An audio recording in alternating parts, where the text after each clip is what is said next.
O que é aprendizado?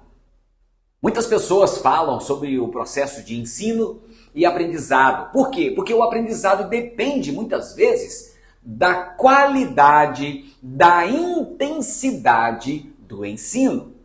Então, de maneira geral, nós podemos dizer que o aprendizado nada mais é do que um processo pelo qual você ou nós adquirimos, processamos, armazenamos e resgatamos uma determinada informação. Então, quando eu estou falando da aquisição, eu estou falando de você entrar em contato com os estímulos sensoriais que estão à nossa volta ou dentro do ambiente de estudo. Esse ambiente de estudo pode ser a sala de aula, pode ser o seu escritório, a sua sala de estudos em casa.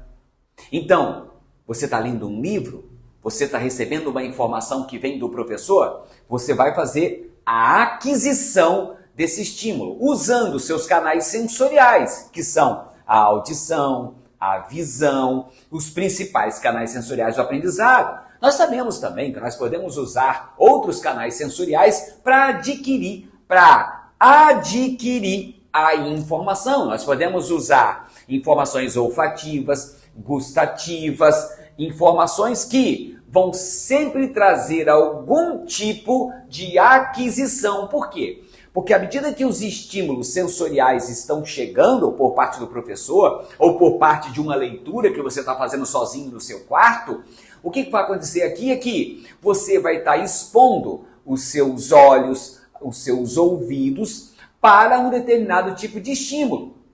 E aí você vai usar as vias visuais, as vias auditivas, olfativas, gustativas, para conduzir esses estímulos da periferia.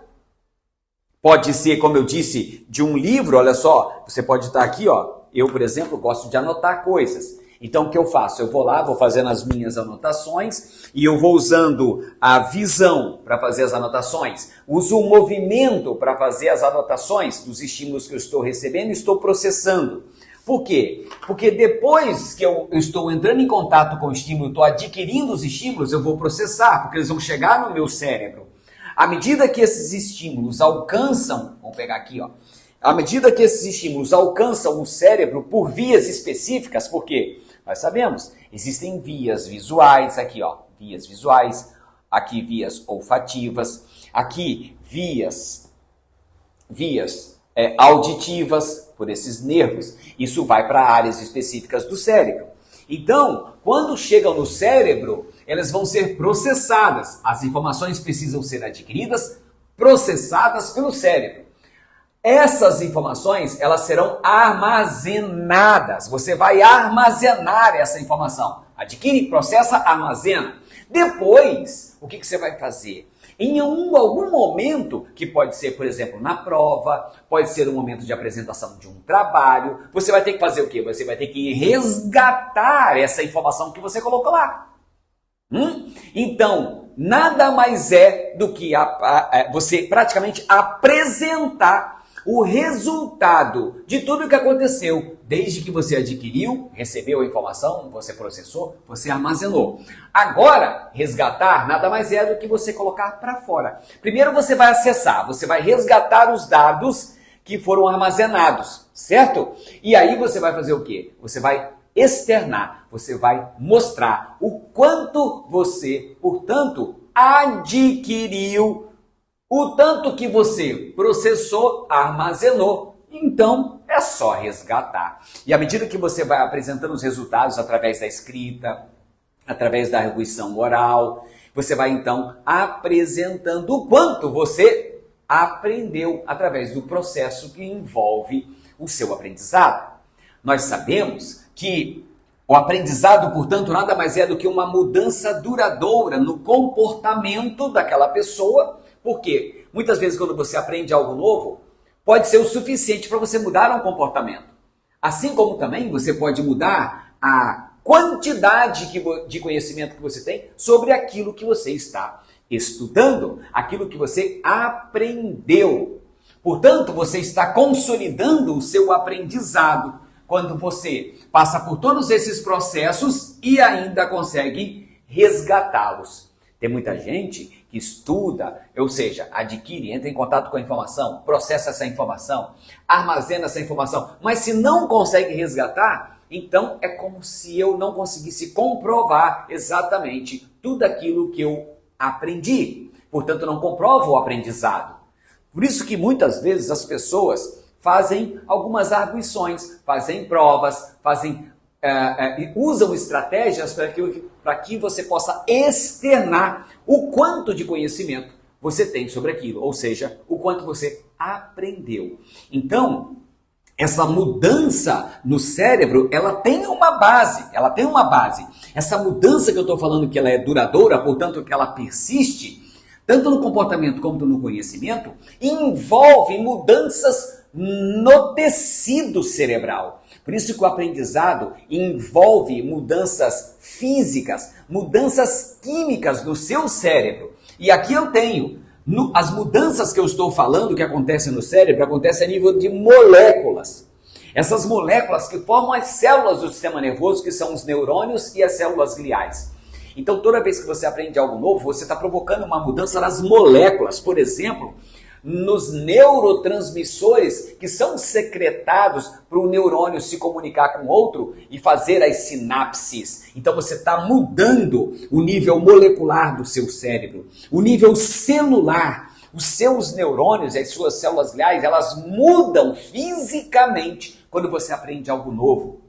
Além de que toda vez que você aprende algo novo, você está melhorando, você está otimizando as suas redes neurais que estão envolvidas naquele conteúdo que você aprendeu. Se for, por exemplo, um conteúdo visual, você vai aprender esse conteúdo visual e as partes do seu cérebro visual vão mudar fisicamente, quimicamente. As redes neurais do lobo occipital, que é aquele que processa informação visual, vai ser diferente, vai mudar. E muda de forma duradoura quando você aprende de verdade. Assim como eu posso, portanto, entender que os processos envolvidos no aprendizado envolvem mecanismos que eu chamo de plasticidade neuronal, ou seja, o seu neurônio vai mudar a forma física dele. Por exemplo, um neurônio que tem um determinado tamanho, vamos dizer assim, vou fazer um neurônio bem basicão aqui, que é um neurônio multipolar. Isso aqui é o seu neurônio quando está aprendendo algo novo. Tá ali, está aprendendo algo novo. Mas, quando você começa a usar muito aquele conhecimento, o seu neurônio, ele cresce, olha só. Ele muda fisicamente os dendritos dele, o axônio dele muda, ele aumenta os seus prolongamentos, porque ele está aumentando a sua capacidade de conexão, está aumentando a capacidade de formar redes neurais. Então, isso significa que o tecido cerebral muda, por isso que a mudança eu chamo de plasticidade. E essa plasticidade, que é a mudança física no cérebro, acontece aonde? No neurônio. Essa plasticidade, ela também acontece na comunicação entre os neurônios, para formar a rede. Então, por exemplo, um neurônio se comunica com outro neurônio. Está aqui, aqui o outro neurônio. Ele vai se comunicar através de sinapse. Quanto mais você usa essa informação que você aprendeu, mais esse neurônio vai se conectar, estabelecendo melhor o quê? Melhor rede neural. Então isso significa que as mudanças químicas que estão ocorrendo no seu aprendizado envolvem mudanças físicas no cérebro, como mudanças no neurônio, como também na rede, na comunicação entre eles. Além de que, toda vez que você aprende algo novo, você pode estimular a neurogênese, que é a formação de novos neurônios, em regiões específicas do cérebro, como, por exemplo, o hipocampo, que é a área de memória. Então, no seu hipocampo está formando o quê? Novos neurônios. Como eu disse, as suas redes neurais, a sua comunicação entre os neurônios fica cada vez melhor e, portanto, você vai ficar cada vez melhor naquele assunto que você está aprendendo. Isso significa que você potencializa, eu disse, a sua capacidade de fazer memória. Então, cada vez mais vai ficar fácil de você falar sobre aquilo que você aprendeu. Isso é o aprendizado. Essa capacidade de adquirir conhecimento, de adquirir novas habilidades, portanto, tem a ver, por exemplo, com seu interesse pessoal. Você pode simplesmente ter um interesse seu, é intrínseco. Você pode sozinho começar a busca pelos novos conhecimentos.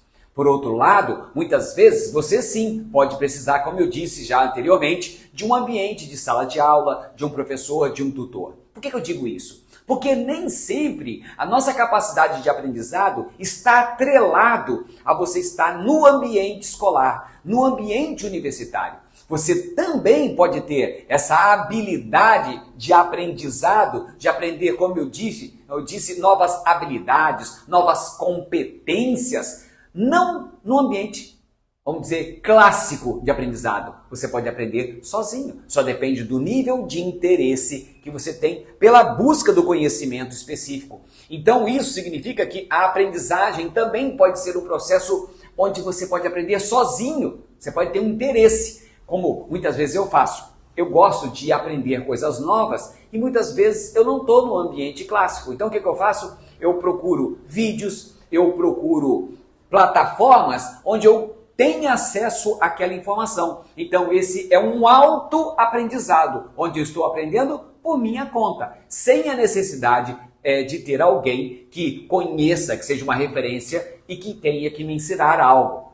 A questão de, portanto, aprender, de ter em mente que o seu cérebro, ele adora aprender algo novo e, portanto, ele está preparado para novos aprendizados.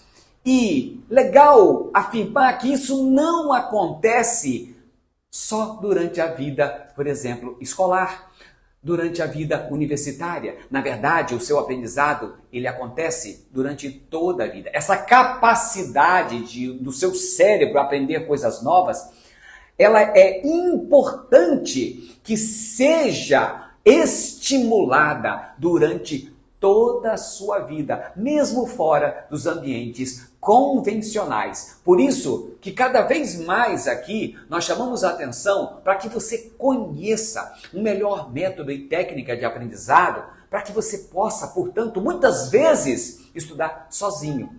Você vai ter acesso à informação e você vai criar a própria estratégia, ou seja, o autoestudo, o estudo dirigido por você mesmo.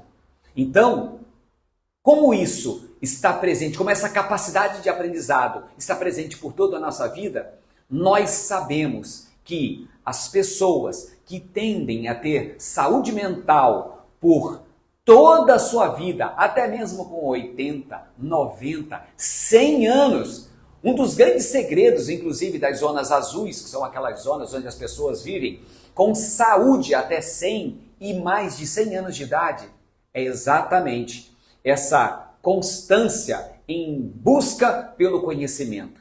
Então, o aprendizado, além de desenvolver sua habilidade cognitiva, além de desenvolver competências, novas habilidades sobre um determinado conhecimento específico, ela também mantém a sua saúde mental. Portanto, aprender algo novo é importante sempre e em qualquer situação.